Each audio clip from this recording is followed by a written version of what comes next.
Life as we know it is constantly changing, not just for human beings, but for also those who are of the animal kingdom.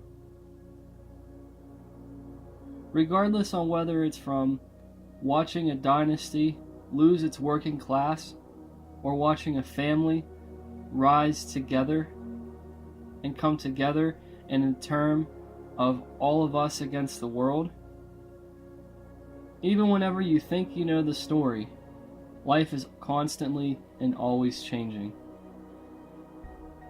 In episode 3, we're going to revisit the Dumpy family, who gave us a bird's eye view as to what it looks like to be a member of the Dumpy family from episode 2. And we will also revisit the Skink Dynasty from episode 1. We have an action-packed episode of scientific discoveries. We also have keeping up with members of the 5-line Dumpy family.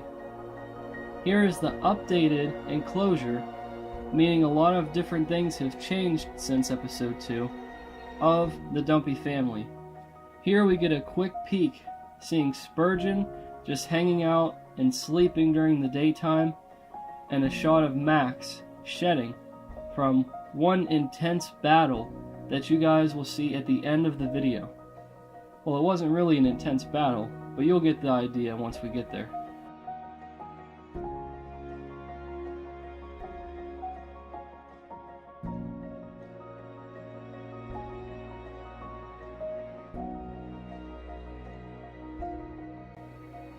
The Dumpy family has been changed with only trees and different tall plants going to the very top of the enclosure. This was the exact idea of creating a paludarium, but also creating a canopy that hovers well over top of the water.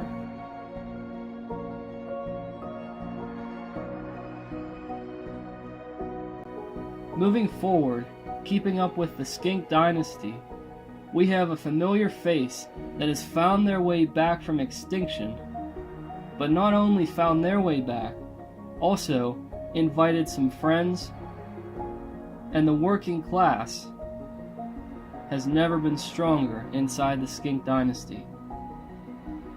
If you can remember back from episode 1, the snails and the millipedes had been dying out because they had been changed from their ecosystem and their climate from a temperate northeastern setup to more of a naturalistic southeastern setup.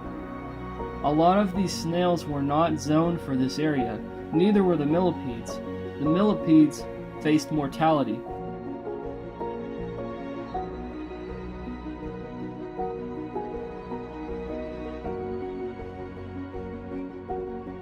This original snail that you see on the waterfall is one of the very first of the working class, and not only has this snail reproduced, it survived and thrived long enough to be joined by other snails and even some slugs. Moving on from the working class, we have an opportunity to see one of the most unknown faces inside the 5-line Dumpy family. This is Florence, the male squirrel tree frog, who's very rarely been documented on film. But ever since the change in creating the climate that suits him and the skinks even more,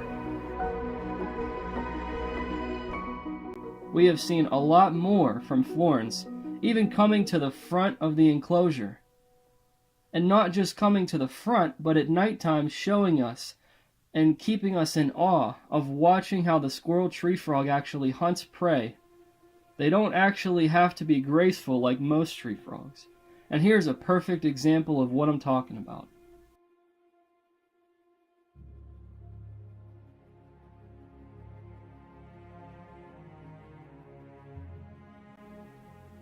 Even though he couldn't keep his footing there, on a slippery waterfall, Florence enjoys it.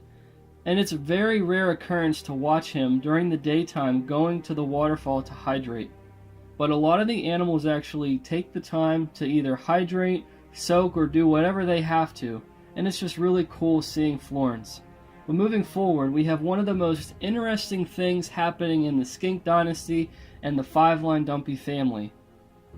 You can see Pharaoh, the male to the left with the red head, how he's courting Amzie, the female to the right. We thought that this could be potential for breeding.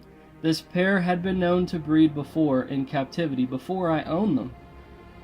And even though I had no idea what I was doing, just creating what I thought was a more authentic climate for them, we actually happened to lift up the waterfall, and Amzie, that you can see here, graced us with the opportunity of breeding with Pharaoh once again. I can tell you guys for sure that Amzie has been going and nursing the eggs for about a month now. It might be about August or so until the eggs start to develop and hatch. I'll let you guys know if I can find any baby skinks. But in the meantime, it was just nice watching Amzie, who actually, through a lot of these clips, appears to look pregnant, if I don't say so myself. And while Amzie was hiding and finding a good spot to breed and release the next generation of the Dynasty, Pharaoh was continuing to defend the Dynasty.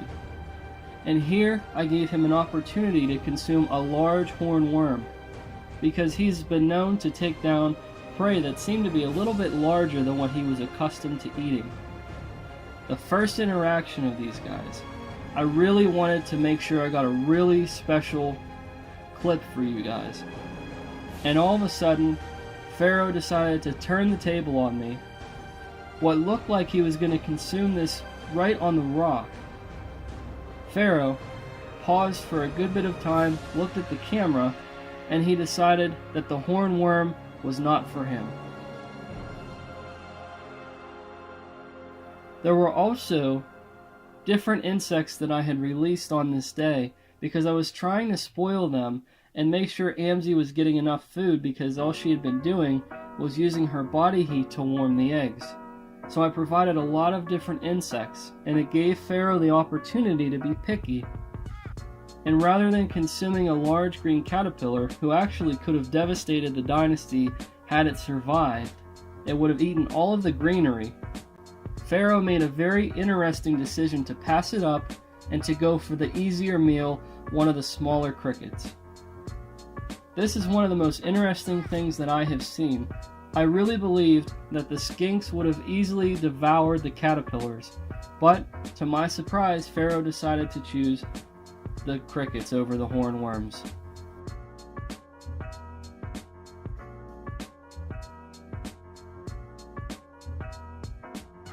Now, moving forward, I wanted you to see their diet. This is taken from different states that these animals actually live in, and it does not say anywhere that the skinks eat dead insects or that they eat fruits and vegetables. But what I have moving forward for you guys, it takes these different care articles and it turns them on their head. Here we have an opportunity to see recently killed crickets. They must have died within a day or two. They're still fresh, haven't been decaying or anything yet. Pharaoh usually decides to do this whenever they're available. He'll go directly to wherever they are and he'll just continue to devour them. I wanted you guys to see this because this is known as an only live insectivorous preying skink. There are other members of the family of the skinks that do eat fruits and vegetables. However, the northeastern, and I guess say the East Coast skinks are not known to consume fruits and vegetables. It's not been documented really anywhere. So watching Pharaoh consume these pre-killed insects is truly a very rare sight, mostly because people don't keep these types of southeastern skinks, and let alone do they offer them pre-killed insects. And I can tell you exactly how much of a delicacy this is to Pharaoh. He chooses to eat even the legs of the crickets that fell off. Rather than being picky and only eating certain parts of the cricket, he decides that the entire thing is a delicacy. As you can see here, it doesn't matter if it's the legs of the cricket or if it's just the cricket entirely. Pharaoh is going to eat.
A really smart strategy that Pharaoh was showing me, not just with this but in a future clip that you'll see.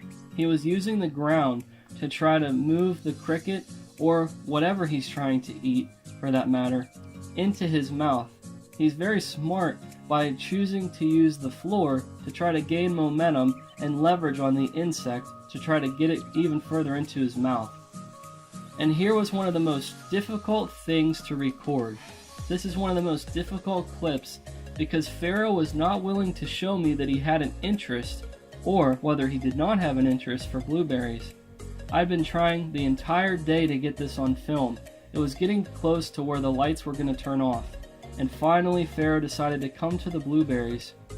And not only just to come to the blueberries, showing his curiosity, looking kind of like a puppy, but he also decided to give a little nibble out of it.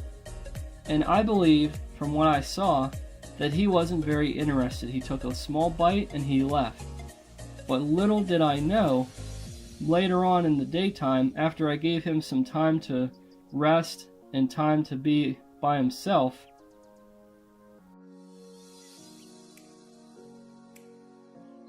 I found him once again under the waterfall, guarding Amzie and potentially the eggs at this time.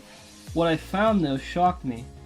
I saw crushed blueberries, and I knew that the working class, meaning the snails inside this enclosure, would not be able to move the blueberries and crush them the way that they were.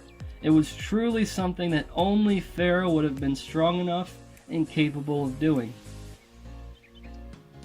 So then it led me to begin filming him and setting traps every day. He seemed to really have a taste for blueberries. I had been seeing this for a couple of days, and I finally got on film him devouring one of these berries, but I had not caught him in the act of doing it, just what he left in carnage. So I decided to continue to watch, and I'm glad that I did, because just a little bit later, the very next day, I was able to discover not only does Pharaoh like eating insects pre-killed, he'll also have a taste for fruit. This is one of the most unique finds that I think I've ever been able to document for the entire series of Kingdoms, is showing you guys a southeastern 5-line skink consuming a blueberry, which for one, they're not even known to eat in the wild.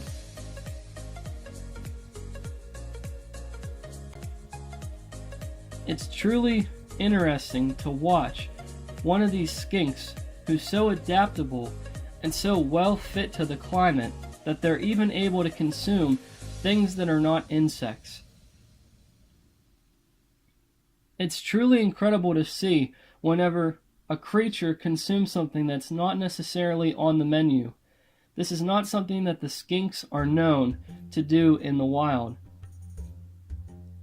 With how he's continuously gnawing at it and continuously ripping at the skin, it's pretty easy to tell that he might have actually done something like this in the wild. And it also leads to the question, do the wild southeastern 5-line skinks do this as well? There's not been a lot of documentation on this species specifically. They're very unknown to science. However, hopefully this video, if it gets in the right hands, will be able to be a testament to their diets and show that these skinks do not just have a taste for live, moving prey, they're also very opportunistic, catching dead insects as well as berries. I have yet to see if Pharaoh will consume vegetables, but I do know that he, just like all of us, is affected by juice from fruit. What he was doing to combat the sticky mouth that the juice left on his mouth, he was rubbing it up against the soil and the rock. Pretty clever, trying to use something else to wipe his mouth off, similar to how we would use a napkin. This was one of truly the most incredible finds that I was ever able to document for the 5-line Dumpy family. But we're not done yet.